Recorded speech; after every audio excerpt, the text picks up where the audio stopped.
She's a coke snorting whore. Well, it looks like a Skittles commercial. I don't know what the fuck that was. Welcome to Sincast, presented by CinemaSins.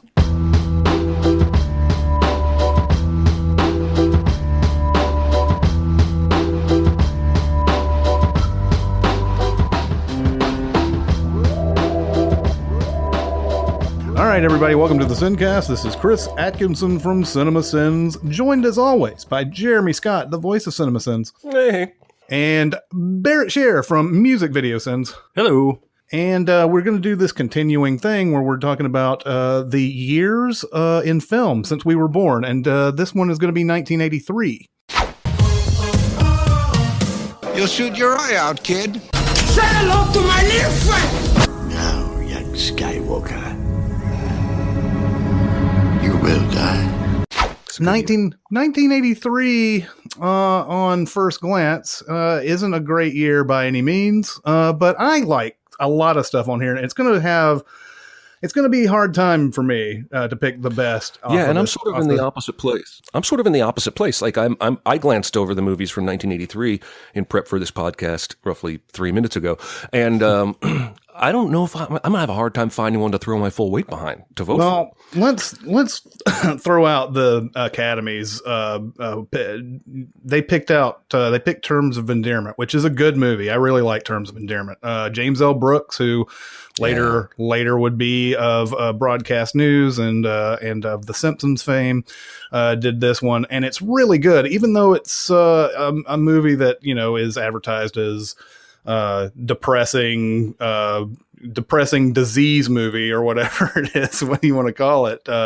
It's got a lot of that classic James L. Brooks stuff in it. It's really well written and really well acted and everything. But I went on a kick in college where I said I'm going to watch every movie he's ever made, like even the ones that don't turn out to be that good, and even his bad movies have that special. He's a very special director. I think he captures the human experience in a way that is very unique.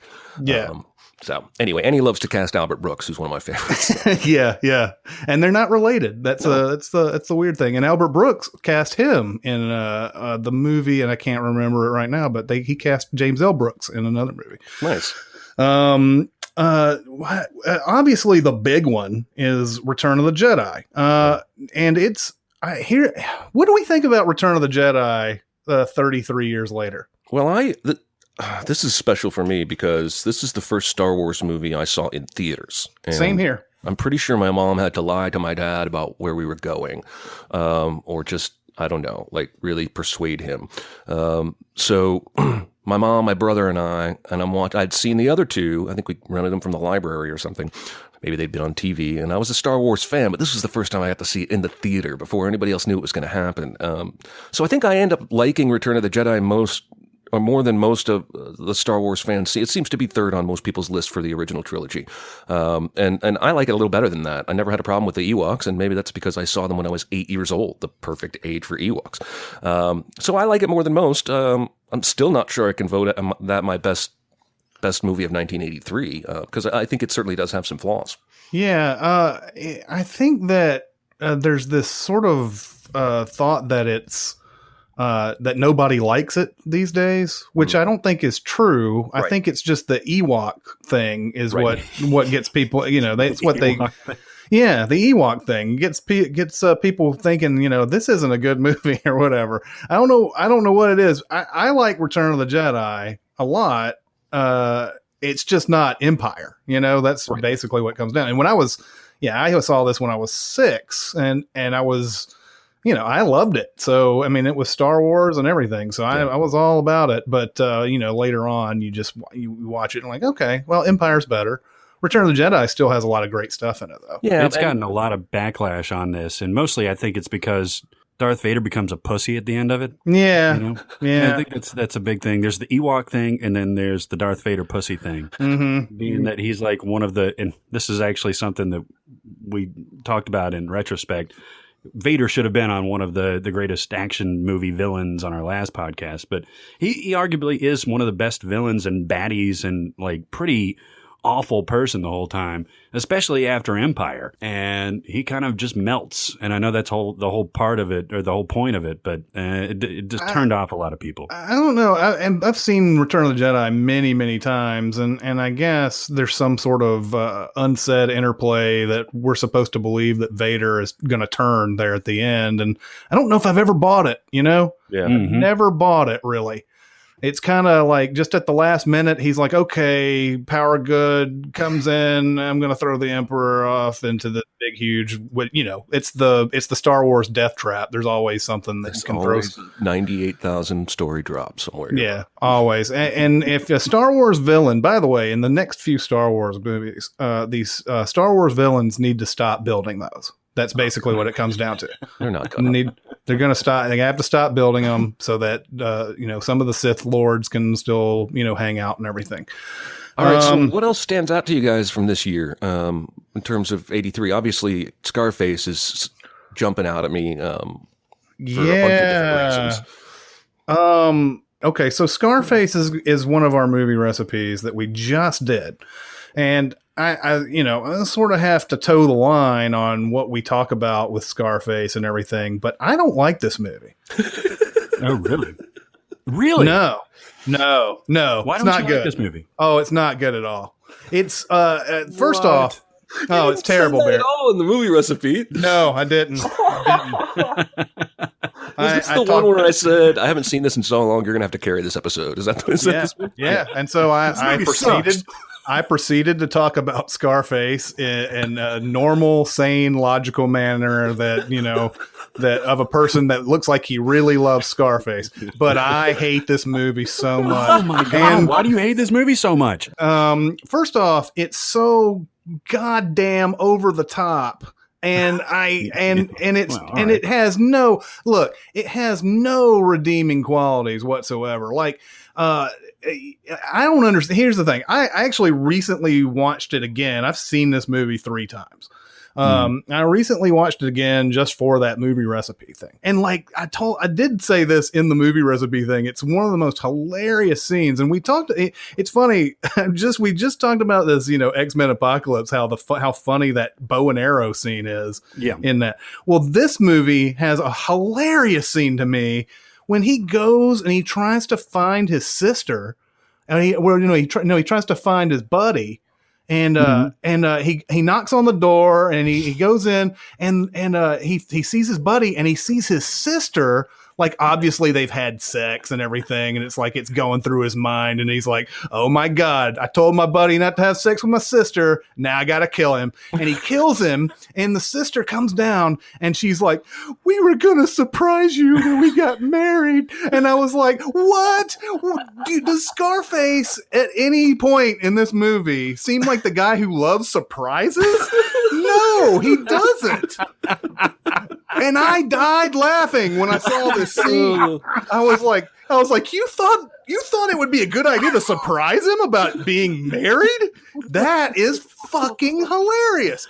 And then the whole like end scene where he's got this mountain of blow that's like bigger than Mount Everest on his desk, and he's like just keeps on sticking his face in it and all this other stuff.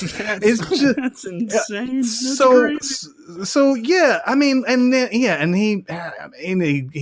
he somehow wins over Michelle Pfeiffer, who's like never like made into a great character of any sort. You just like, oh, she's a coke snorting whore, basically, is what she is the whole movie.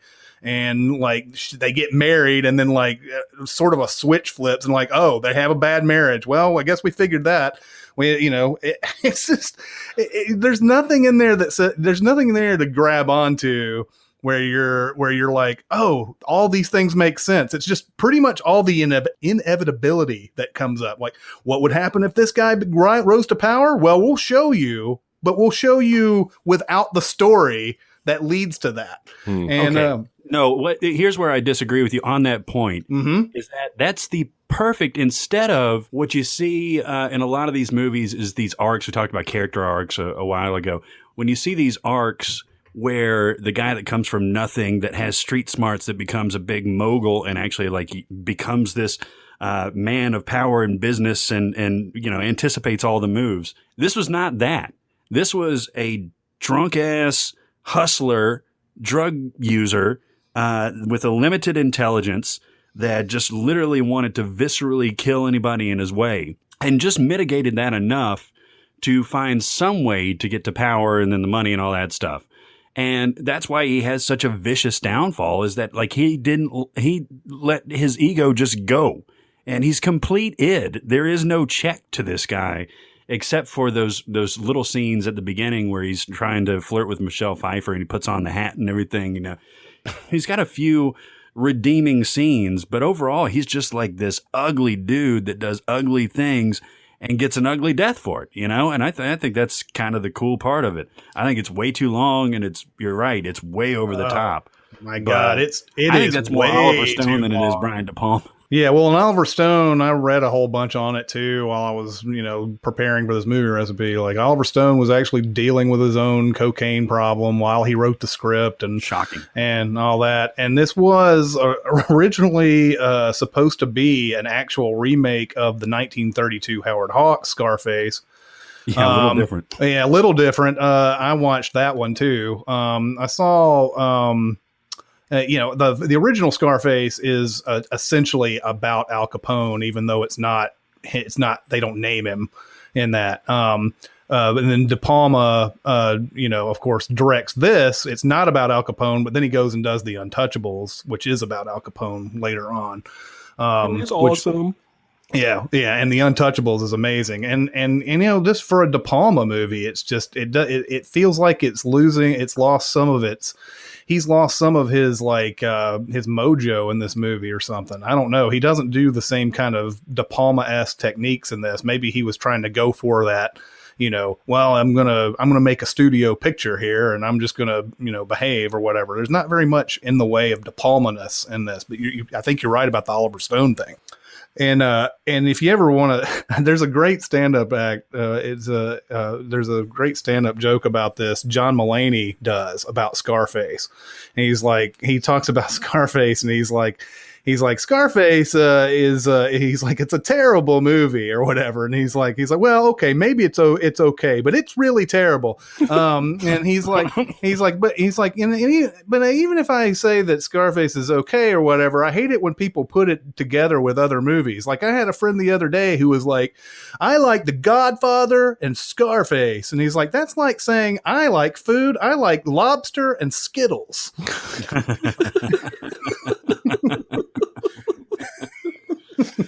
Yeah. Speaking of Skittles, did you see that Kobe Bryant Ghostbusters commercial last night during the game? Kind of. Didn't see all of it, no. Well, it looks like a Skittles commercial. I don't know what the fuck that was.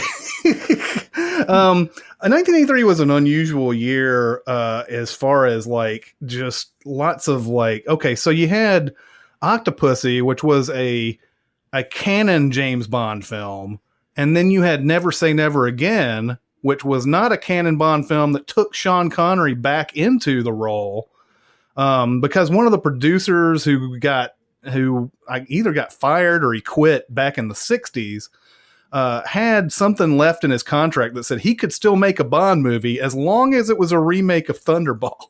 And I have no idea why that is, why you would ever do that. And those two faced off in the same year. I guess I think Octopussy may have came out first, and then Never Say Never Again came out later, and Octopussy beat it because at that point everybody had accepted Roger Moore as James Bond, and it wasn't a retread. But that was an interesting face off. This was also the year of two Francis Ford Coppola movies that adapted from S.E. Hinton novels with Matt Dillon in it. Matt Dillon also was in a previous one the previous year. He was in Tex, another S.E. Hinton. His whole career is based on S.E. Hinton, I think. That's crazy. But it was two adaptations from Francis Ford Coppola on S.E. Hinton novels. And Stephen King had an amazing. I was just going to say there was another two for there. Well, it's actually three because unless IMDb is fucking me, which is very possible, but Christine, Cujo, and The Dead Zone all came out in 1983. Yeah. Wow. And The Dead Zone is a great masterclass in Christopher Walken. You have to watch that to complete your walking. If you're really a walking fan, you got to watch Dead Zone. What else, guys? I know there's a few others here that It feels like I mean, there are more substantial movies I should be talking about right now, but I'm looking at all these comedies that I feel like get maybe a little boost from nostalgia. We have like Trading Places and National Lampoon's Vacation, movies that I think are funny, but not movies that I think are as funny as some of the more classic stuff that came a little, well, all around it, basically. But The Big Chill is another big one we need to talk about. Yep. And that was a big, that was a huge movie. I don't know if it got huge box office, but I know, for people who were that age in that era, it was a lot like Singles, the way that movie hit my generation when it came out. Yeah, really influential. I think it's a pretty big, I think it was a pretty big movie. I've only seen it once. I didn't really like it. But yeah, it's a big movie. What do you have much to say about this movie? I don't. I got something to say about the soundtrack. The soundtrack was terrific. Oh yeah, it was what. Oh really, the soundtrack is great. It was basically like a template for what they eventually did with Forrest Gump's soundtrack. Just kind of, get these golden oldies and everything. And it played a big part in the movie in terms of how they interacted. And there was a lot of songs played in the background. And I think they ended up singing a few of them. But, it's really good. It's a murderer's row of, like, really great, like, Smokey Robinson and the Temptations. And one of my favorite bands of all time, Three Dog Night, that I think gets short shrift. Marvin Gaye's got a couple of songs on there, but yeah, it's an awesome soundtrack. It's another, this is the year of twos. I just realized we got Risky Business and All the Right Moves as two young Tom Cruise movies in this year. Yeah, nice. Andy was in The Outsiders, just for like a brief moment, really, but that was a big year for him. Can I ask real quick, what do you guys think about Trading Places? Because I think this really is like a hugely canonized movie that I think is really overrated. I think it's overrated. Oh, fuck both of you. I love Trading Places. Trading Places. Gorilla? Oh my God. Trading Places is hilarious, man. I watch that all the time.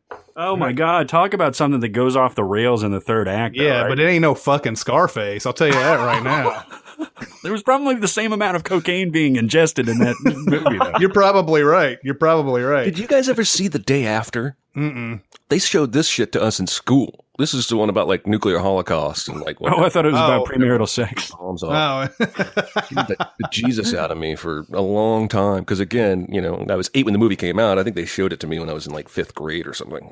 Lord knows why. It was Indiana 25 years ago. I guess that kind of shit flew. This was also the year of Videodrome, the David Cronenberg movie, which is what do you guys think of Videodrome? It's a movie that I really like it. It's just that sometimes it's hard to just, you wish it would end a little quicker sometimes, but it's only 87 minutes, but it feels like it's 5 hours long sometimes, but it's really interesting. It's really creative. I don't know what you guys, have you ever seen Videodrome? I have never seen it. I saw it forever ago and really don't remember anything except for James Woods. Yeah, James. Shrooms. Yes. Well, and I'm pretty sure this movie encourages that type of behavior while you're watching it. But it's a movie about people watching TV and having like sort of like a secret signals going into their head, and then they start debating what's real and what's not and all that. And there's a point where James Woods' hand turns into a gun and it's a flesh gun, and that's nice. David Cronenberg that's David Cronenberg for you. Yeah, I love that. But it's an interesting movie. We should probably talk about The Right Stuff, don't you think? Yeah, I was going to get to that. Yeah, The Right Stuff is fantastic. Oh yeah, it's not only a good movie, it's super long. Just know what you're getting into. But it's one of those. We talked about like Wrath of Khan was a big like introduction to the sci-fi world for me in terms of like movies, and The Right Stuff was basically my introduction to NASA, space, but science fiction that's real. And it's hard as an 8-year-old, 9-year-old kid to watch this movie without just being enthralled by almost all of it. I love how it goes from it doesn't go straight into the space program. It talks about all it's recruiting all these pilots and all this other stuff. Chuck Yeager, and all that, and they're not sure if it's going to work or not, but they know that they got to get the guys who will be dumb enough, quote unquote, to try something like this.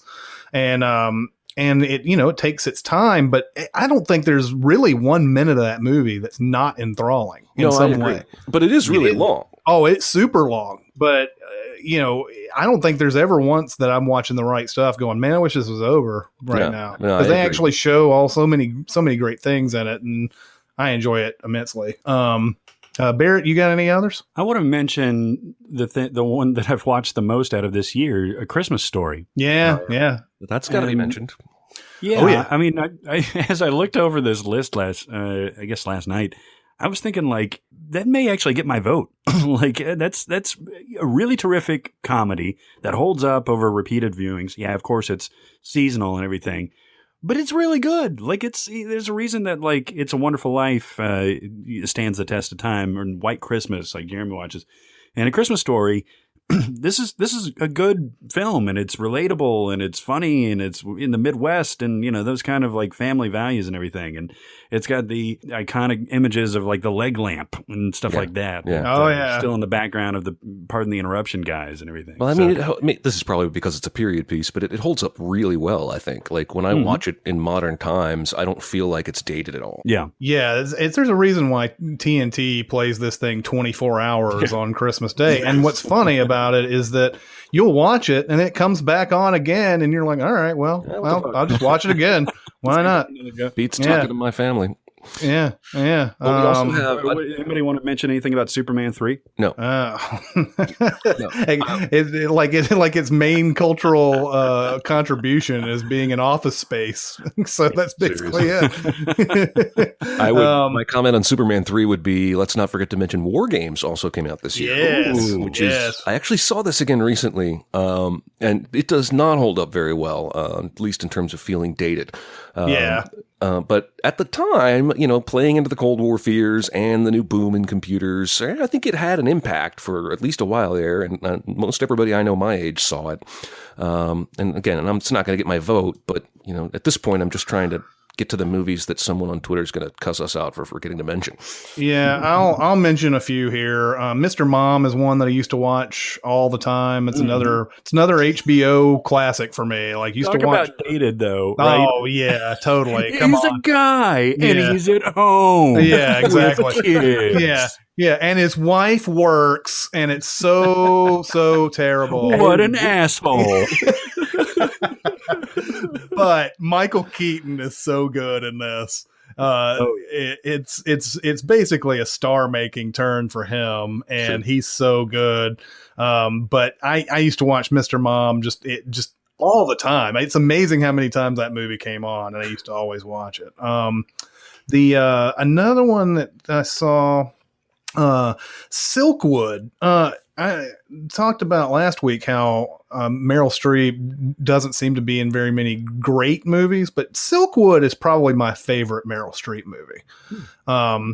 Talking about the Karen Silkwood and how she worked at the nuclear power plant and or plutonium processing plant or whatever, and how she got sick and how she had information and how she mysteriously died, and good movie. Have you ever seen that? No. Mm-mm. Oh, Silkwood's really good. Going on the list.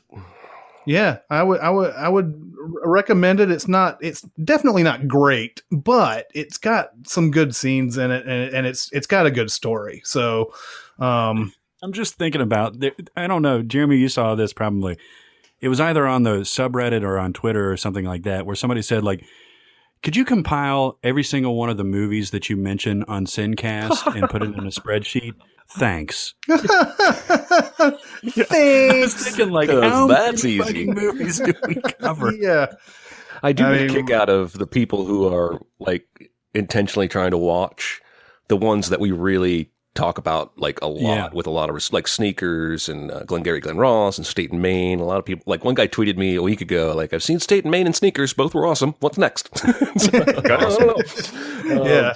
Well, I mean, we've probably thrown out like a million movies, and if we ever, whatever, we say something's good, then go for it. But we're not going to compile that shit, probably. Well, do you think we need to talk about Yentl, or should we vote?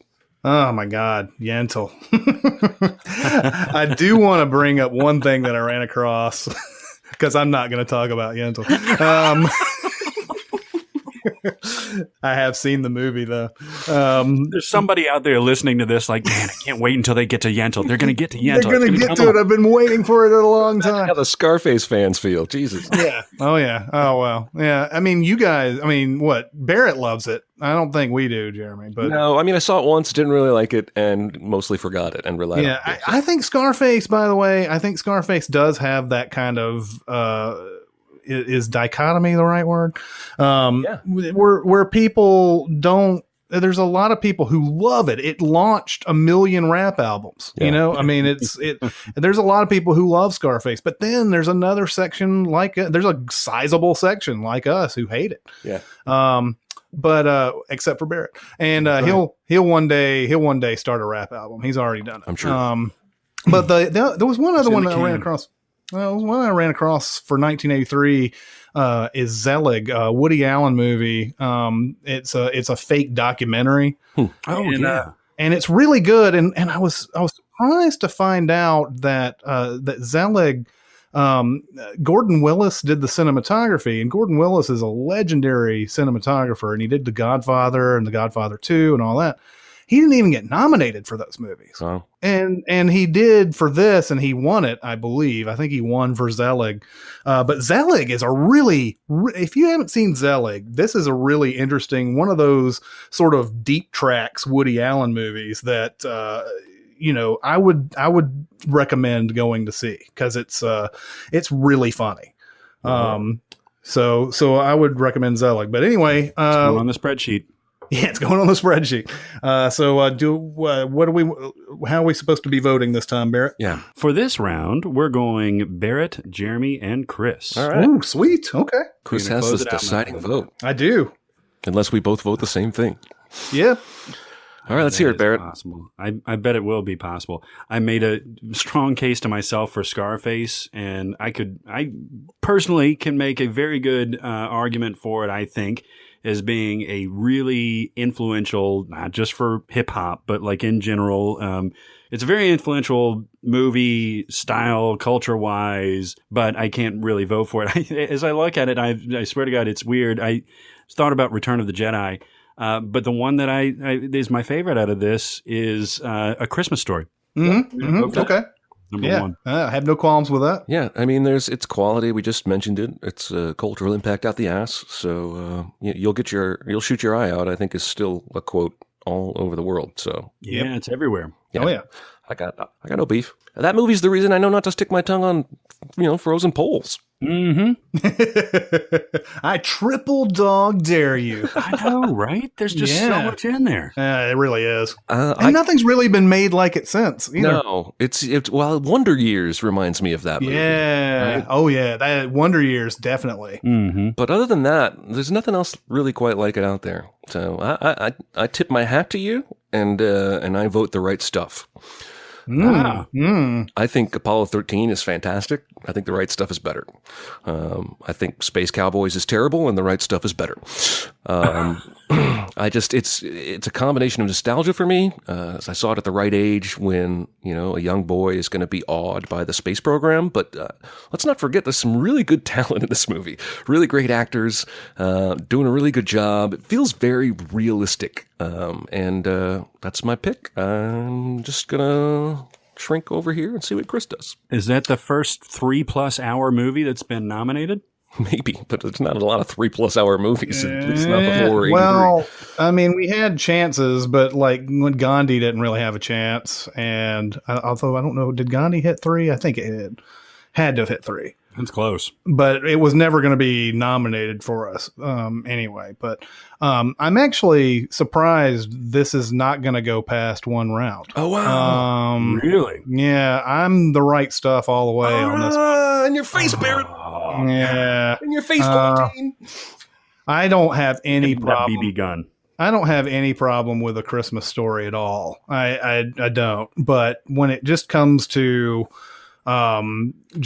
I don't know. When it comes to a movie, a movie that really makes you excited about space exploration, and they tell this story so well, and there's not one boring minute in a 3-hour movie. I gotta go for it, man. The Right Stuff is my favorite out of this group. That's awesome. That's awesome. There was this was an astronaut centric year. Wasn't Jack Nicholson's character in terms of Endearment? Wasn't he an astronaut too? I think he was. Yeah. I think he was actually. Wow. It's actually the only two, but of course, once we sign off, we'll find out that he was like, a miner or something like that. Investment banker. Speaking of the Christmas Story, I just saw that episode of Seinfeld yesterday where Jerry helps Banya rewrite all his Ovaltine material. The can's round, the mug is round. They should call it Round Team. Yeah. Anyway. That's gold, Jerry. It's gold, pure gold. The fucking Right Stuff, man. Yeah, Right Stuff just won. And I'm okay with that because, of course, I voted for it. But your pick was good. Well, you didn't really say anything. Do you protest on Right Stuff? No, I don't. Actually, it's a really good movie. Okay, totally. I mean, if I would let you have the forum here to say how much we're stupid for picking it, but I love it. I haven't watched it as much as you guys, and I don't value space travel. I think it's just a waste of time. I'm just kidding. Let's get Neil deGrasse Tyson on here. You have a problem, sir. No, it was awesome. Yeah, I just like the Christmas Story better, but it's awesome. Good pick. Yeah. Okay. Well, and that was way not populist. Way not populist. It didn't make a lot of money. Was that? Did the Right Stuff make a lot of money? I'm not sure. No, I thought that's what you were saying was way unpopular. What were you referring to? No, I said not populist. Oh. We've done the populist pick for the past few years. It made in 1983. It made 21 million, which is probably who knows today. I don't have the. Well, considering how much Return of the Jedi probably made that year, it's not that great. It's probably not nearly that, but yeah, I guess it's a modest hit back in 1983. All right, so that's our winner. Now, what we're going to do is we're going to talk about we're going to dissect some of our sins that we make in our videos. Problem with you civilian suits. You want the results, but you don't want to know how the sausage gets made. And I show you how deep the rabbit hole goes. There are 7 deadly sins. The sin factor. It's a sin. Now, if you're listening to this and you don't know that we're CinemaSins, hello, how you doing? How'd you get here? How'd you get here? We make snarky videos on the internet. We're going to be talking about that today. So Jeremy, you want to take it away on this? I will start us off. So I think the unofficial subtitle of this discussion has been called How the Sausage is Made. And mostly we're just going to talk a little bit about some of the sins that we have written that were changed over the course of editing or were cut for various reasons before the final video came out. At least that's what I prepared to do. Okay. I also went through and I found some stuff where we argued about certain sins and stuff like that, and other. I've also picked the ones where we cut them too. But I've got a decent little list here. And for the record, I've been asked this too. We rarely argue about the sins. Now, I think we argued a lot more the first 6 months until we sort of learned each other enough to know, when an argument is not worth having and when it is. And I think we've also sort of honed the vision of what we're trying to do and started anticipating each other and the way we write and all that sort of stuff. But a very recent one that I wanted to talk about was from the movie Goosebumps, where the nerdy kid somehow summons the courage to attack the werewolf that is about to eat the pretty girl that he would never have a chance with, who will tongue kiss him after he does this. And he chooses to jump on the back of the werewolf and bite it. Right. And we had this sin in there written where it was like, it was one of our, what we call rant sins. Anything that goes over 3 or 4 sentences is kind of a rant sin. And it was like, what are the transitive properties of a man biting a werewolf? Will a man become a werewolf? Will the werewolf become a man? And it just kind of goes on like that. And so Chris's note on the script and the way this works, I think we've talked about the process of making the videos before, but we have 2 writers and then Chris and I write. and then Chris or I will combine the scripts and send to the other one as sort of here's what I think the script should be. And that guy gets to make notes all the way down the side in Microsoft Word. And so Chris's note was, well, that X-Files, miniseries thing that just came out sort of kind of talked about this topic on one episode, and I don't really want to step on that or be accused of ripping it off. Now, I hadn't seen that, which is why I approved that sin before I sent it to Chris. So I was like, all right, well, rather than renumbering, because renumbering at this phase in the video's life is just a pain in the ass, because you have to drag a single title over for every single number in the sin counter if you take one out. I'm glad you said this, because there's a better way to do it. Oh, excellent. I will tell you of this better way. I only 10 months ago realized there was a button I could click to separate the video and audio tracks from each other and do whatever I wanted with them. I'm a complete noob when it comes to this, even though I've been doing it for 3.5 years. Anyway, I needless to say, I don't do that. And there's a way to do it that's still it's still not great. It's not like you're gonna sip tea to it, but it's a good way. Anyway, all right, good to know. Well, so this was right around the time we were in DC doing the movie recipes. I had sent the script to Chris, and I think we were in the airport actually in DC, and I was reading The End of the Martian, and Chris was either watching this video or looking at the script and giving me notes. And the note was basically, I don't want to step on this X-Files thing. So I emailed him back and said, all right, I have changed it to something short and completely different that I think is really funny. And what's hilarious to me, I ended up changing that sin to Man Bites Dog, which is sort of refers to the thing in journalism where sensational, unique, never heard stories are going to be more read than common everyday occurrences, right? So Man Bites Dog is a more clickable headline than Dog Bites Man. I think there's even a movie called Man Bites Dog. Yes, there is. And what's hilarious is before he even watched it, Chris thought, well, Man Bites Dog might work there, and emailed me, and I was just like, holy shit. And then after he watched it, I was like, well, what did you think after you saw what I changed it to? That you had predicted the very thing I did. And we write a lot of the same moments, and we write a lot of the same thoughts sometimes, but I don't think we've ever rewritten a sin the exact same way before. That kind of blew my mind. Yeah, I when I watched it, and this was the actual completed video that I was watching in the airport, and so it got to that point, and when I actually read over the script, and I didn't even think about it until I watched the video, and I was like, man, there was that X-Files, and it was actually one of the more maligned new X-Files episodes because it was a comedy X-Files, and it had Reese Darby in it and everything, and he's like the werewolf. And it goes through, it actually does that very thing. It basically talks about it. And so, yeah, I was just like, someone's going to say that we took that from the X-Files, that observation, even though, who knows? We did get it from other writers, so who knows if they had that sort of swirling around their head when they said that.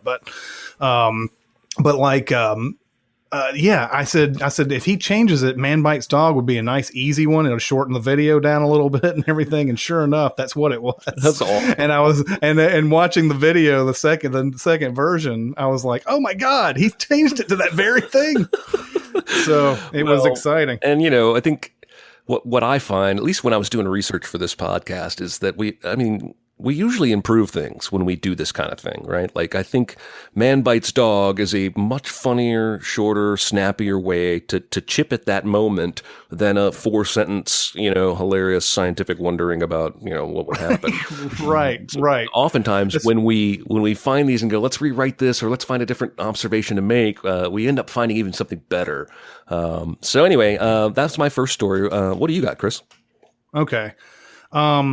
The first thing that I thought about when this topic came up was a sin that came up in The Conjuring.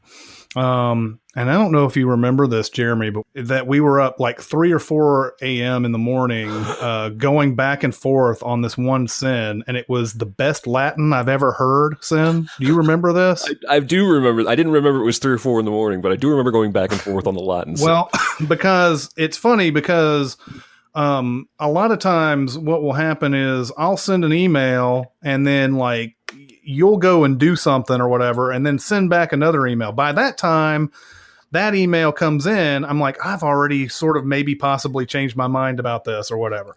But it wasn't like that. It was just, we had some delay in getting back to each other because it was 3 or 4 in the morning. It was the morning before launch, all this other stuff. But the best Latin I've ever heard one, the original, the way it was written, and I don't think this is how it is in the video. I did not check, but, the sin says, okay, a few things here, because Patrick Wilson is talking about somebody he encountered that spoke the best Latin he ever heard, and he spoke it backwards.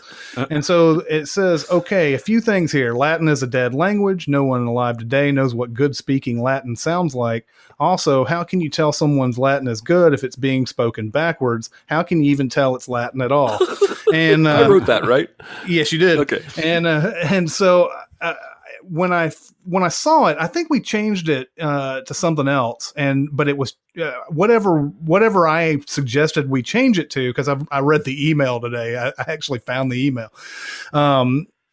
Whatever we changed it to didn't change the fact that I thought it was kind of silly that we were calling somebody out for saying they've heard the best Latin they've ever heard. Because to me, it's like, if you've heard enough Latin or whatever, then okay, that guy speaks it well, even though we've never heard it before. And I said, it's kind of like if I like potato salad, but I've never eaten the first potato salad that was ever made. So how do I know that's the best potato salad? And then Jeremy came back and said, yeah, but you see the difference, right? You see the difference between, because everybody's had tasty potato salad before. Not everybody's heard Latin. And so it went back and forth like that. And I was like, man, I just don't know why we're sort of, why we're calling this guy out for saying something that seems like a character thing to me and everything. And so like, Jeremy writes a thing, and I'm like, okay, all right, I guess I can see where you're coming from. And so I write back to him, but by the time I finish writing back to him, he's like, I cut it out. And like, and I was like, but you convinced me, it's good. And so then you put it back in, and so we published it the next day. And I remember you actually having a comment like discussion with somebody who was like about that one particular sin too. And I was like sitting there going, yeah, that's pretty much what I expected, but I can see where you're coming from, because yeah, I mean, who knows what real Latin really sounds like or whatever, but I was just like, God, we got to cut this, because this is just gonna raise too many eyebrows, and we're just gonna open up that can of worms and everything, and it won't be as big, but it will be just like that gravity sin and in the Avengers, which I'm sure you'll bring up. Oh well, no, I wasn't going to bring that one up. People who want to hate on us know that we just misspoke, and people that like us know that we just misspoke. Yeah. The point was that Tony shouldn't have fallen down into that goddamn portal. What I'm saying, what I think a lot of people don't realize is that the format of these videos, a lot of times, especially back then when we were trying to make them 3 or 4 minutes, right. We were specifically trying to make them that. We didn't have room to rant a lot. Right. And there wasn't a lot of chance to sort of explain ourselves. And one of the reasons why the videos got a little bit longer is because we started, okay, we need to actually show the footage. Right. We need to say, hey, okay, we know where the movie's coming from, but all these little phrases that we put in there now. And so that's what happens, is that you try to say something fast and people will call you out on all the little omissions and errors that you made. We for the record, I get that, right? Like by making the videos that we do, we sort of encourage that kind of behavior. So, I'm able to laugh most of that off. I really am. I don't mean to say that like I'm upset about it. No. It's just that's the way it's the way it is. And I totally agree. If Neil deGrasse Tyson is going to make 3 videos with us after we said the phrase "there's no gravity in space," then maybe some other people can forgive us too. Yeah, exactly. Well, and another sort of case in point, even though I didn't write this down, I did something similar to that in, I believe it was the first Star Trek, the J.J. Abrams Star Trek, where I said something about, they said something about how Vulcans are basically the same as this one race because they share a common ancestor or something like that. Yeah. What's that? It's Romulans. Yeah. It was Romulans. Yeah. And then I said something like, that's like saying humans come from monkeys, but I know everything about, social grooming or whatever. And so many people are like, humans don't come from monkeys. They have a common ancestor. And like, yeah, I know. It's not what I'm trying to say. An ape or a gorilla instead of a chimpanzee. Yeah, exactly. So, it was all about the speed and trying to get an observation in. And say, I hope you get the point. And then a lot of people would be like, okay, I get the point, but okay, my OCD is acting up here and I'm going to have to tell you, that type of thing. Totally. What people don't understand, what they should understand, is how much time you guys spend on logic and reason with these things. And just an absurd amount of thought about something that you wouldn't really think about. And be like, well, let's really explore the meaning behind that and everything. And some of them are just jokes, and some of them are just observations and everything. But there's a lot of thought. Oh God, is Inception on your list to talk about, Chris? Oh God, it's not on my list, but I remember a lot about it. We went back and forth, and we weren't necessarily arguing. We were just really trying to double check on that movie because. Well, yeah, and even after double checking, the problem with Inception, and I don't think we could have gone this long without doing it. But the thing about Inception that, especially in the early days, it was so hard, is that there's no real thing that you can grab onto to say, this is dream, this is reality. There's a lot of interpretation at the end. And there's also that great video, and I don't remember the guy's name, unfortunately. I'd like to direct people to that video, but there's a great video where there's a guy that talks about Inception to a classroom, and he goes through all the different things, about the totems and, about what's real and what's not. And of course we have an unreliable narrator in that movie too. And so some of the sins in that you can probably explain away by saying, well, it's actually a dream and it's not real and all that. But that's one thing that Inception does, is it tries so hard to be airtight. And I love Inception. Inception's one of my favorite movies. Don't get me wrong. But Inception tries so hard to be airtight about everything that it's a little bit of a letdown when you can't grab on to anything in that movie. Sure. And say, this is what happened and this is true. And yeah, okay, interpretation and all that, sure. It's a fun thing to do with movies. But I do remember, gosh, I think I watched that movie 3 times. Yeah. Rarely ever watch a movie more than that to do a Sins video. And back then, I watched it 3 or 4 times. Well, and Barrett, the reason I think people don't think about or realize how much back and forth and logic and discussion goes into the Sins is that we make the no gravity in space Final Fantasy 12 instead of Final Fantasy 7 type mistakes because we're human. But then usually it's me, but then we also go out of our way to make intentionally ignorant statements, like where I called the actual Leonard Cohen Hallelujah a terrible cover of Hallelujah, because that makes me giggle. And so we don't do ourselves any favors in that regard. We both sort of teach people we get a lot of stuff wrong, and determining what's real and what's on purpose and what's not. It can't be easy. Well, and that's the unfortunate part of it, is that yes, we make our own mistakes on these videos all the time, and when we do something intentionally ignorant, like that Leonard Cohen thing, people just say, well, that's them fucking up again. But man, so many times I look at the intentionally ignorant ones, and maybe I just can't tell the difference because I'm too close to the joke. But I feel like the intentionally ignorant ones are so ignorant that you should know that we did that on purpose. And we did the same thing. I don't remember. There were a couple others in that Watchmen video, which is one of our most maligned videos we've ever done. We did right? What's that? Yeah. Isn't there fewer or less? Yeah. Yeah, Frewer. Oh yeah, it's smiley face in on Frewer, Mars. That's Frewer instead of less. Because so many people are like, this is 15 minutes or fewer, right? Because less is not the right term, and everything's like, yeah, we know it's not as snappy, and but for Watchmen, I was like, oh, Matt Frewer's in this. Let's make it 50, or was it 20 minutes or Frewer? And so, yeah, the smiley face on Mars, which we only send mainly because it's just so prominent in the movie. They always looking for a reason to put fucking smiley faces in the movie and everything. No shit. Yeah.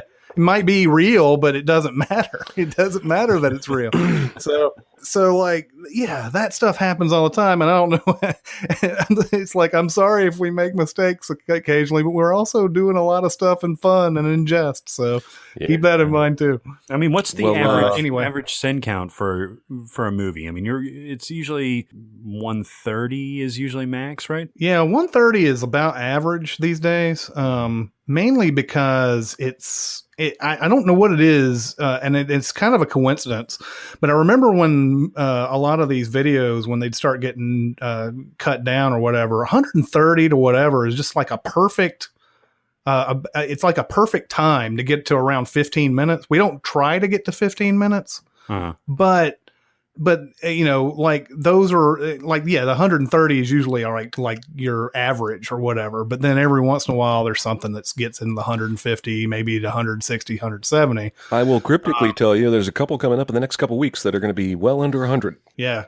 And those are, I mean, I'm interested to see how people are going to take those because we're so used to doing, huge 100 and something plus sin videos that, when you start coming out with stuff that's going to have, 60, 70, 80, like the old days, how are they going to react? Yeah. So, yeah. Well, and sometimes movies, don't have sins, not because they're great, but because they just are really boring. Right. And have long stretches of nothing or something like that. And so if we were to sin No Country for Old Men, which we probably won't ever do, it might have 50, if not less, right? Because A, it's a great movie, and B, it's just so slow and methodical. And like, if somebody's driving from one place to another, you're going the whole fucking trip, man. You're with them.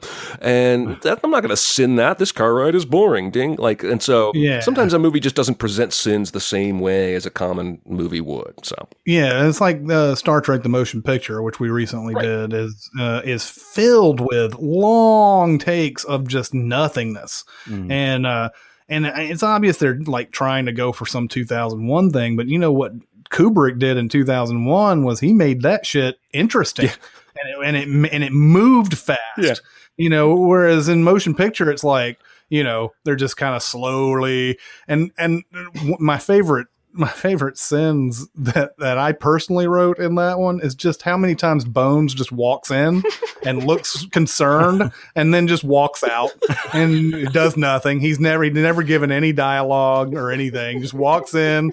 It's like, oh, there's Bones. And then like 5 minutes later, he's walking out the door and then he comes back in later. I just love that because that's how boring that movie is. They have to hey, Bones, let's have you do something and have you walk out. Well, this is a really good place, if you don't mind, to segue into my next sin dissection, how the sausage is made, because it's about Rabbit Khan.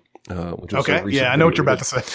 Now, we go on a little bit of a run here in this movie when Scotty carries up the dying, burned trainee from engineering all the way to the goddamn bridge. To show us, oh, look at the carnage. Then presumably he takes him to sickbay for treatment, where we later see him still being upset about it. And a lot of fans have told me since that video came out that in some kind of deleted scene, it's mentioned that that's Scotty's nephew. Oh. Which does certainly add some explanation for the way Scotty behaves, but still doesn't explain why he takes the kid all the way to the bridge before taking him to sickbay and why he leaves his post for so goddamn long. But there was another run of sins that Chris and I both loved, most of which I wrote toward the end when Spock decides, I need to go kill myself to save this ship. And he decides to go down to engineering, and we see him get on a turbo lift on the bridge. But then the next time we see him, he's like climbing down this tiny little chute and ladder thing. And then we cut to another shot of engineering, and he's climbing down some other ladder thing. And then later when Kirk is called to to the engineering, and then you better get down here, hurry. He takes the same route. And I wrote the sin about, is this how fucking Scotty carried that body all the way up to the bridge on the goddamn ladder? Is this the only way to get to engineering? And when I was going over, this was another one of those DC, I think, things where I was in kind of a hurry, but I reluctantly had to cut that stuff because going through the Sins video, there's a sin like 6 sins prior when Kirk beams back from the Genesis lab to the planet where Nimoy says to him, the turbolifts aren't working below deck C. And I was like, fuck, that's why I have to take the ladder all the way to engineering because the turbolifts are broken. But in hindsight, we could have left it in because there's still no way for Scotty to have gotten up to the bridge with that body. Because the turbolifts that are damaged when Kirk returns from Genesis are to the recently somewhat repaired Enterprise. Those turbolifts still aren't working. They would have been broken from the blast that burned this intern that Scotty carries up to the bridge. So I still think we were right, because those turbolifts should not have been going from engineering anywhere from the moment of that first attack by Reliant. But anyway, we cut those sins. It broke our hearts. We both thought they were very funny. Just the mental image of Scotty trying to climb a ladder with a burned body. Oh my God. Funny. It was like, you hate it when you cut something like that because it's so perfect. Like if you can just ignore the convenience of the facts, it's perfect. You cut those out and you're like, damn, those would have been great. Yep. Oh, it would have been so fantastic. It sort of reminds me, you had a story about Now You See Me, right? I don't know if you've ever told that story about the seats in there, and you had this whole thing. Go ahead and in Now You See Me, in the opening magic trick where they send the guy to France to steal the bank, they like call out a seat number, and I spent maybe an hour like zooming and counting and whatnot, and ultimately trying to prove that is not the seat number that guy would have been sitting in, because it was some small number like A4 or whatever, and he was all the way over on the end of the row. And I wrote this whole thing only to at the very end realize he was in one of those fucking split rows where people walk out of the arena underneath. So there's like 4 seats on one side, 4 on the other. So of course he's in like seat 6 because there's only 8 seats in the row. There's not 25 or whatever. And it killed me, not just because I enjoyed the observation, but I wasted so much time. I know. It really bothers me to waste that time and be stupid. But, yeah, there's so many times where you're like, I wonder if that's actually possible. So you go through like a little wormhole on the internet and like start looking up facts and stuff that you can try to verify and everything. And, after a while, it's like 30 minutes have passed by where you're trying to just pinpoint this one thing. And then finally you just go, all right, I guess there's gun, man. Like you did a deep dive of research on some gun model and found the exact replica. It doesn't matter. Somebody's going to tell us we got the wrong model of gun every time we point it out. We did it. I did it in RoboCop because there's actually a website called the Internet Movie Firearms Database or something like that. And so in RoboCop, there's a moment in there where they're all shooting at RoboCop in the parking garage, and like everybody's got these awesome shotguns except this one dude. Just this one dude has like a little pea shooter thing trying to shoot RoboCop, which is laughable. And so like I wrote a thing about like, how does this guy get the little pea shooter and all that? And I was like, what would be kind of cool is we figure out what the actual gun is.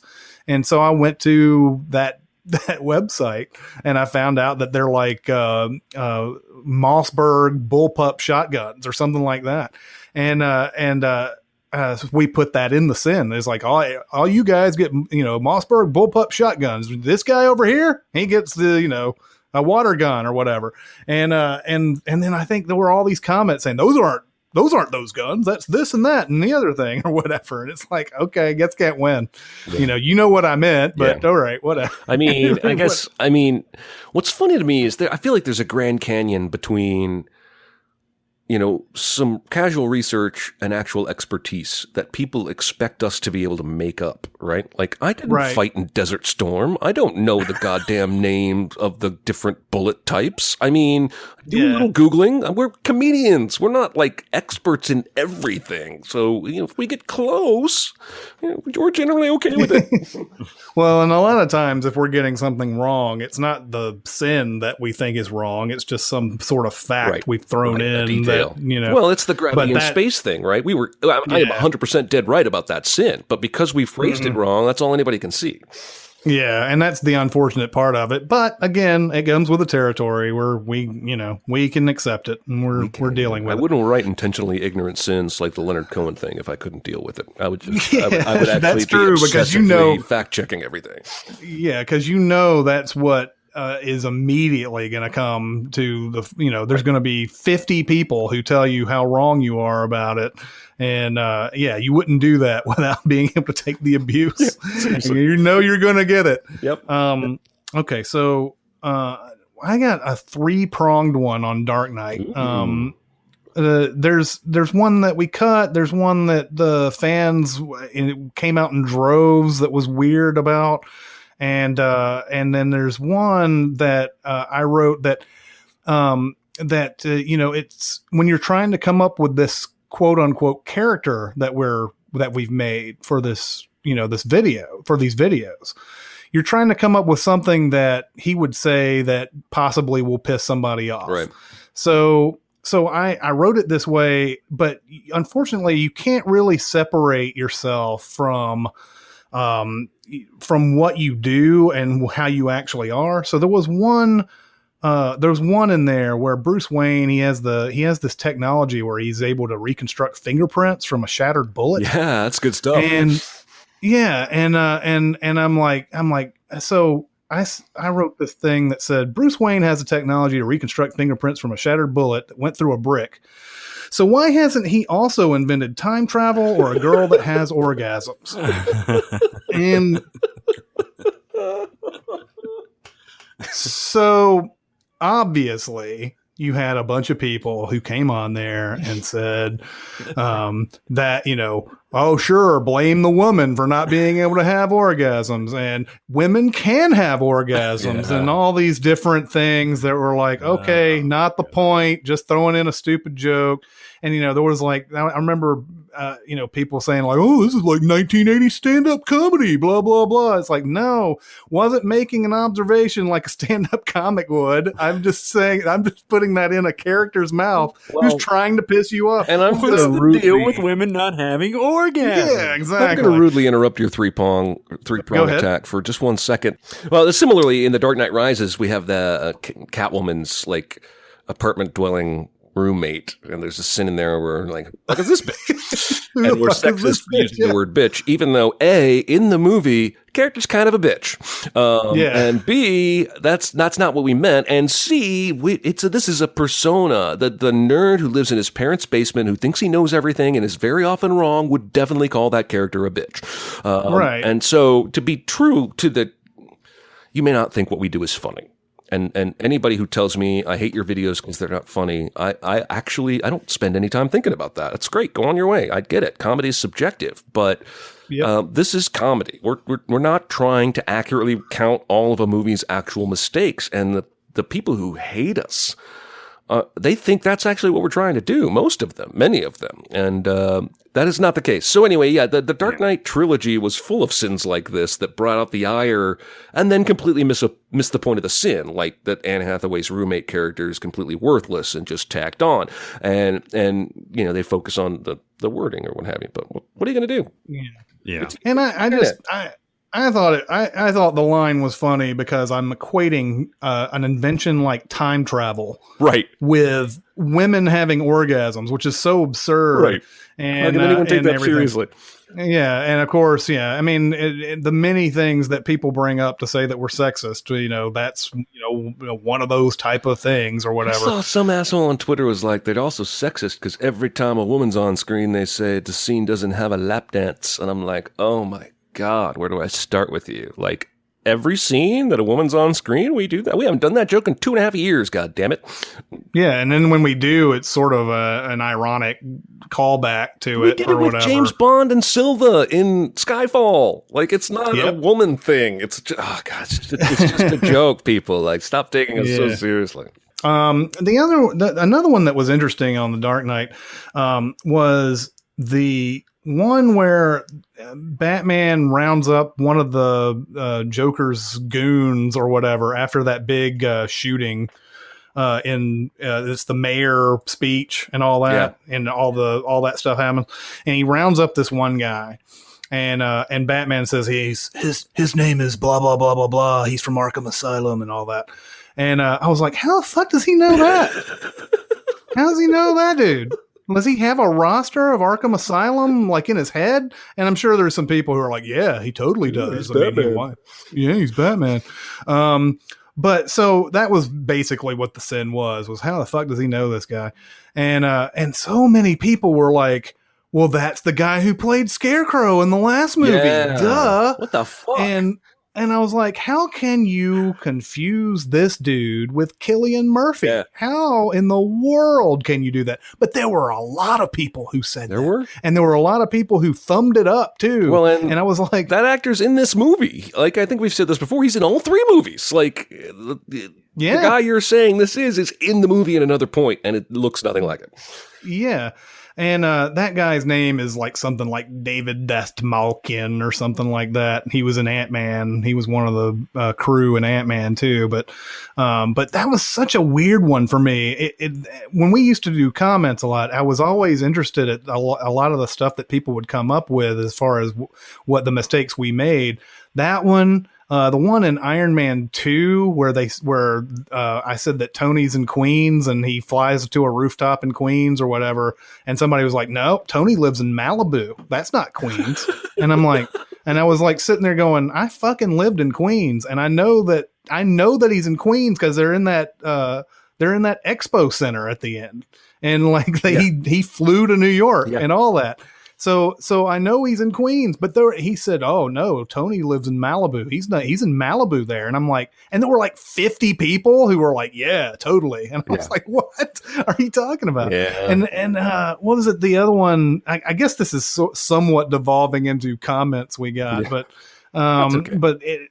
it reminds me also remember the Lord of the Rings when Arwen calls the river Jesus. Well, and we bring that up, and somebody was like, "Oh, Arwen was not the one who was calling that; it was Elrond." And I was like, "It was?" She says a fucking chant, like she says a fucking chant. Yeah, and I understand that in the books, Elrond might have been the one that called the river and everything, but in the movie, Arwen, who doesn't even exist, the books, he doesn't even exist in the books, is the one who's chanting that. Well, I think she exists in the book, but only for like 2 sentences. Well, yeah, she's not like a character you'd put Liv Tyler in. They had to beef up the love story because humans don't care if there's not a love story, right? We'll get into this soon with an upcoming Sins video where humans apparently don't care if there's not a child involved. But right. The last thing about The Dark Knight, and there's actually, there was also that one where we did, I guess, make a mistake where we were talking about how the pencil went through the guy's head, and everybody was like, it went through the eyeball, not the head. Yeah. I don't really care. I just wanted to put that Vsauce joke in there. But the Dark Knight, there was one in the script phase where, and this is early on where we're not totally writing scripts the way we do now. Right. Like a lot of the early ones, there's like notes on my iPhone that I then transferred over to an email and then sent to you. And then sometimes I would write just in the email. And then finally it was like, okay, let's combine this through Word documents. That's a lot easier. But there was one, I remember, I think I did the Combine on The Dark Knight, and there was a sin that Jeremy wrote that, it definitely needed to be in there, but I didn't understand it. And of course, when you're combining the script, you're just like, well, that needs to go, that needs to go, that needs to go, this stays, so on and so forth. And you don't even think about it. But one of the ones that people were like, why didn't you say anything about this, was one that I cut. And it was just because I didn't understand, because the way we wrote scripts back then, there was no description as to what was happening in the scene. And there's a part, and so all the entry said was, here's the time code, and then it said, and then Batman left the Joker at the party and where he killed everybody. And I was like, what? Okay, I don't get it, but all right, I cut it. And I didn't even ask a question about it. But yeah, the scene where he throws Rachel out the window and Batman jumps out after her and all that. Well, Joker's still up in his penthouse with the party goers and everything. And it's like, what happened? Did he just leave? Did he just kind of like excuse himself and say, well, okay, I guess I did my job. How did that go down? And yeah, so I completely just didn't understand it and didn't even think, I need to ask Jeremy about this, because it was just like, it just felt like an observation that was not important at all. So I took it out. And then, yeah, of course, a lot of people were like, why didn't you say anything about that? That's one of the biggest things about that movie. Yeah. And I was like, oh, shit, I was mortified. Yeah, well, that shit happens. We're just ready to go into questions. Okay. Let's do it. Question. I got something to say. I want the truth. I am listening. All right, so this question, which I think will eat up all of our question time for this podcast because it's kind of meaty, comes to us from Twitter, actively trying to find the person who sent it so I can shout them out, and I'm not succeeding, so I'm an asshole. But the question was movies we really liked but don't ever want to see again. And I can think of several, but the first and most recent that springs to mind is 12 Years a Slave. And I don't know if you guys have seen this movie. There's one scene of him being basically paddled, and then there's another scene later of somebody being hung. And they're both so uncomfortably long that, like, I almost got tears. It was going on so long. And that is the point, right? Because that is what these people faced. Right. And that is why it's in there, and that's why the movie is important. But having seen that movie once and learned its lessons and understood its message, those two particular scenes are so uncomfortable for me. I'm not sure I can ever sit through them again. I don't know how you guys feel about that movie, but yeah, I actually got a similar feeling. It's a much different movie, but I got that feeling in Django Unchained, actually.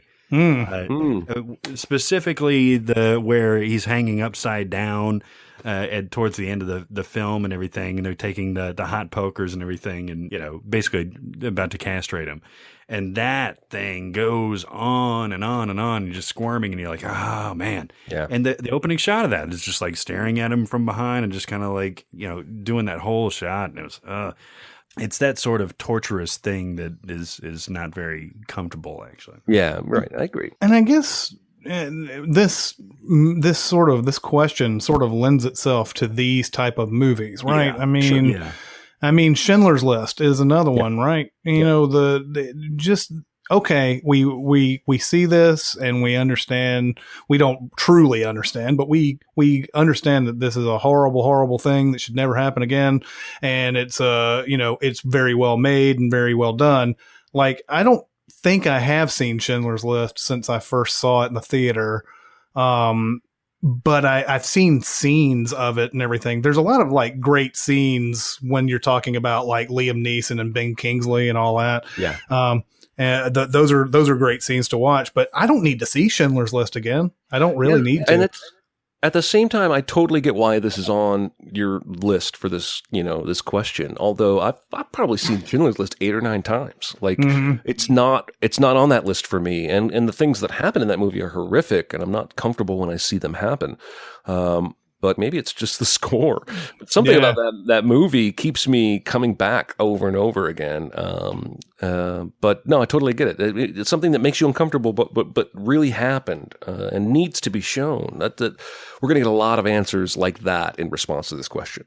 Yeah. Yeah, I think one of the things that actually may surprise you guys, because you loved it so much, was The Revenant for me. Oh. And all of these kind of, like Chris says, kind of lends themselves to some sort of social injustice, or to me, like, gruesome violence is never like something that I really typically seek out unless it's obviously served in the overall good of the picture. And The Revenant is a terrific movie. It is a great experience to see, particularly in the theater, because of the sound, and the performances are outstanding, and just the way it's shot is incredible. I don't think I want to see it again, just because it is so uncomfortably, viscerally gruesome. Yeah. And that stuff is just like, okay, yeah, I got it. I'm good with at least not seeing that all the way through, because it's not easy to take in. Man, that bear attack is really hard to watch.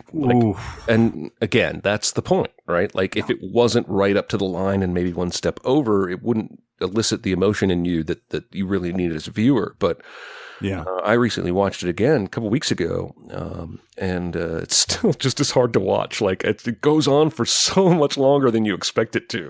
Uh-huh. Well, it's I was reading something about it because I guess it's a stunt man that's in like one of those blue suits or whatever. That's how they do the bear and everything. And he was talking about how these scenes are hard to do because Inarritu likes to do these long takes.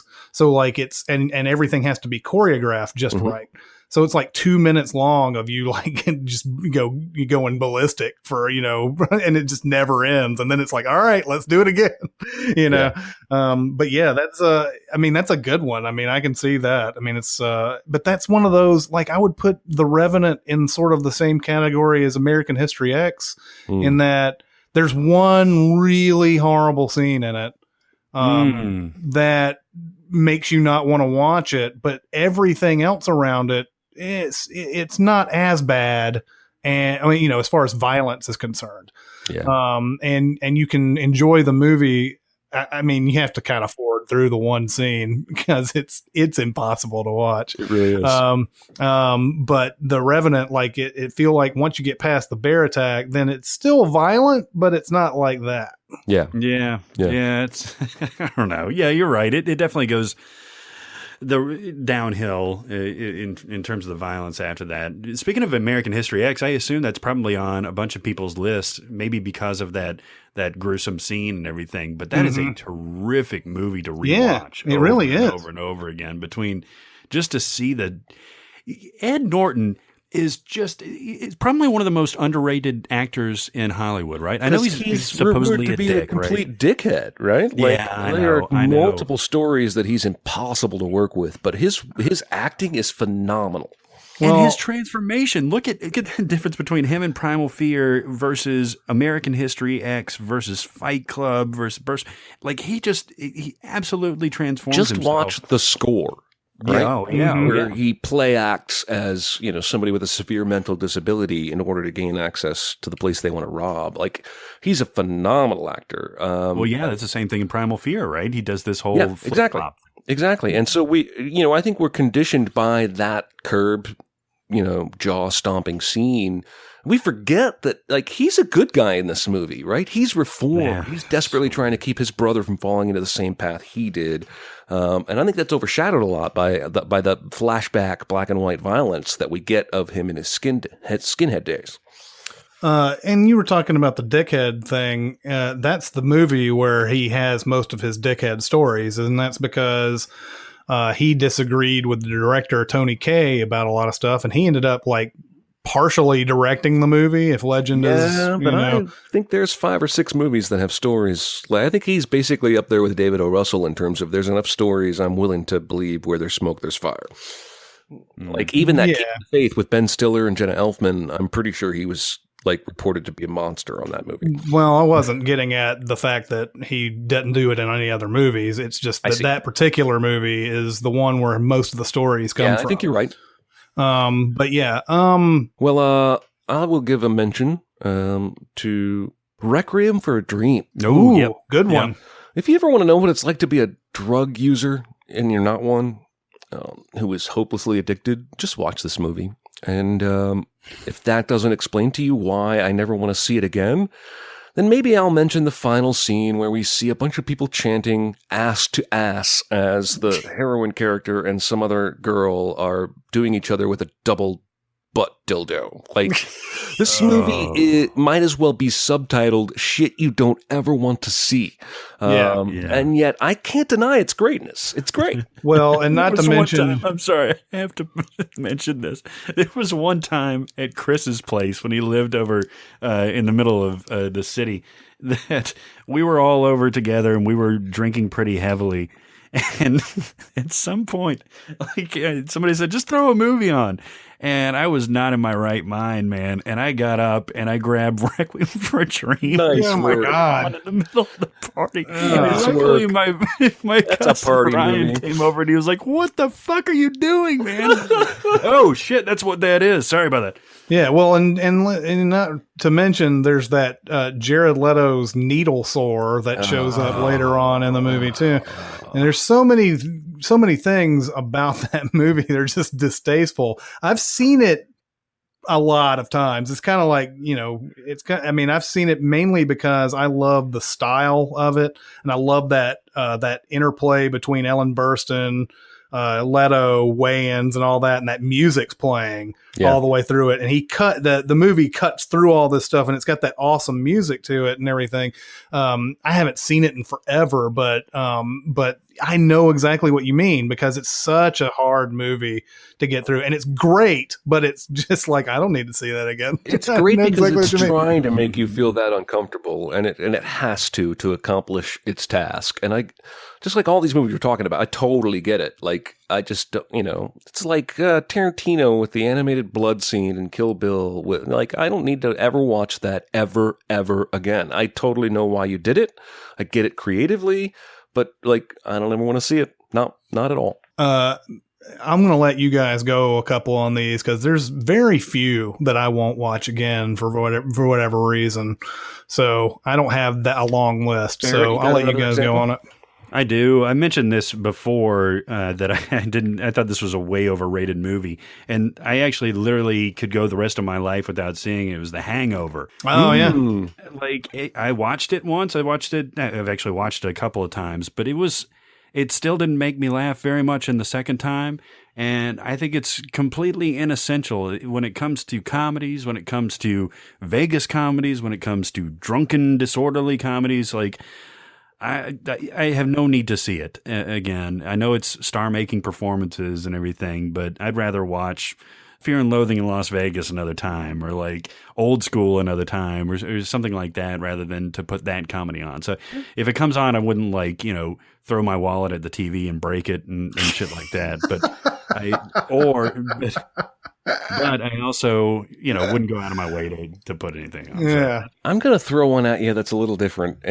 I don't want to avoid it in the future because it disturbs me. I want to avoid it in the future because it was kind of boring, even though I'm really glad I watched it. And that's The King's Speech. Oh yeah. Have you seen this movie?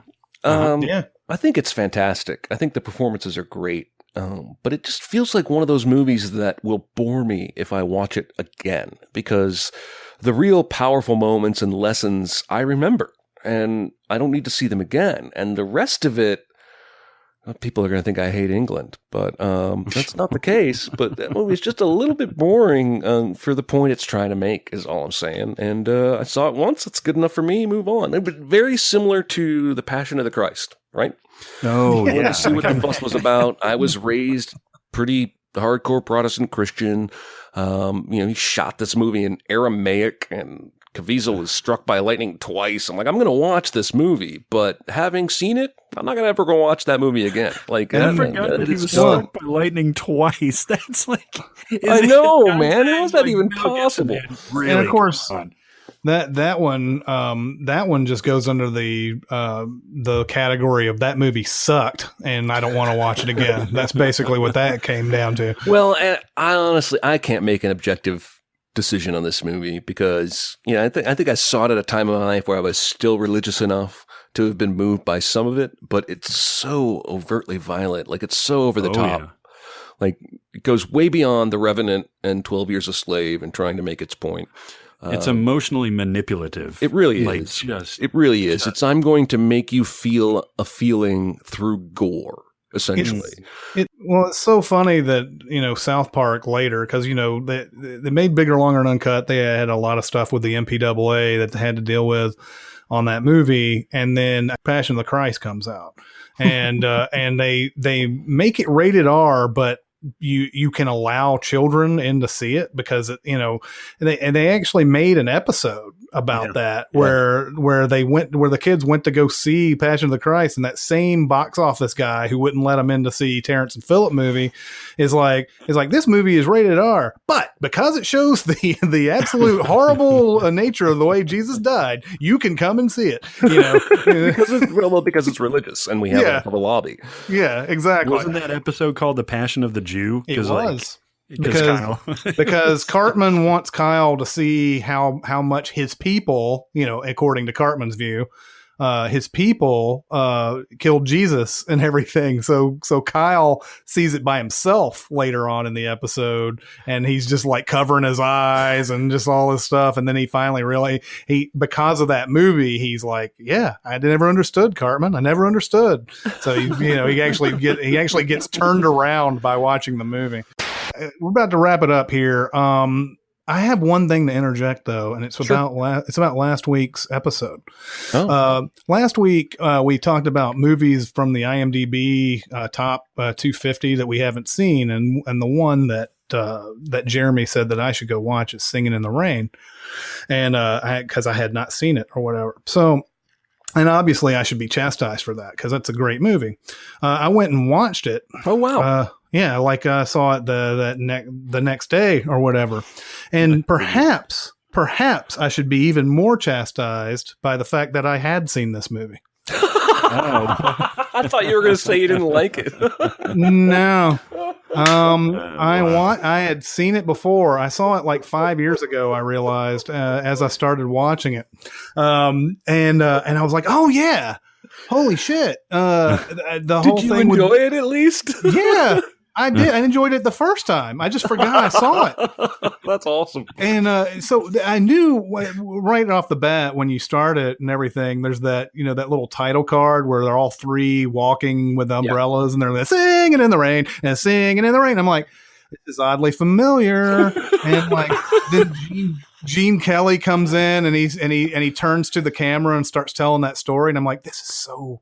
I've seen this, right? I know I've seen this. Maybe I've just seen scenes. No, as it goes further and further in and everything, and there's that big number with his buddy does that big like physical comedy scene where he's singing the song and all that and everything. And I was like sitting there going, oh, Jesus, I know for a fact I've seen this now because this was amazing. It's just an amazing feat that he's going through and everything. It really is. And I was actually sitting there also thinking, how can I actually thought this, the way they did the camera work in this is exactly, you could learn some things about action movies in general by taking Singing in the Rain's way they move the camera around and they show these guys, head to toe doing all these things. And it's all in one shot. Now action scenes don't have to be in one shot, but give me something like that for 10 seconds where they're, and we've talked about the Raid 2 a lot. The Raid 2 has that sort of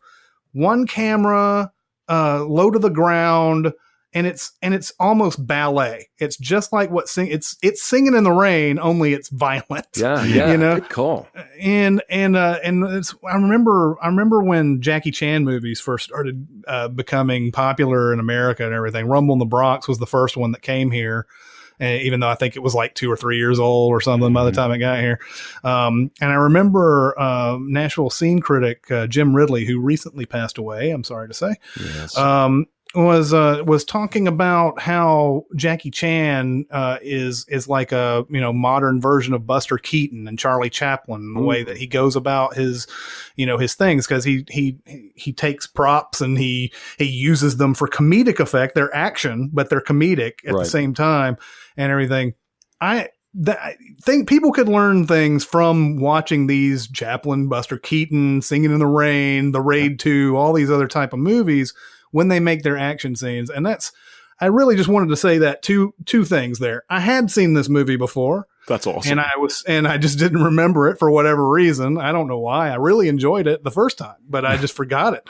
And I think that's what happens. That's where that term, I've forgotten more about this than you'll ever know type of sentence comes from. I've seen so many movies that I've forgotten a lot of them.